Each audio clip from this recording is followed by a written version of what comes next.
атындагы жалпы орто билим берүү мектебинин 2 классынын окуучусу Асылбекова Фатима. Ысык-көл кыргыз бермети. Биздин мекенибиз кандай гана коз. Шибелүү талалар, тоо коюнан атып чыккан таза суулар, карагайлуу токойлор, көлдөр, деги айтып бүткүс ушундай коз мекенибизге дагы да болсо койдукту коюп, дүйнөгө тааныскан кыргыз бермети болгон биздин сүйүктүү эс алгычы жерибиз Ысык-көл. Ысык-көл аябагандай коз. Биз жыл сайын жай айы бүткөнчө күндө көлгө барып түшөбүз.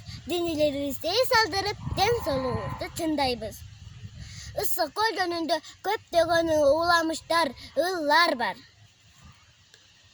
Ошонун бири Алымкул Осмоновдун ырында айтылгандай, Ысык-көл кээде тынчта, кээде толкун, толкуса толкунуна тең ортокмун.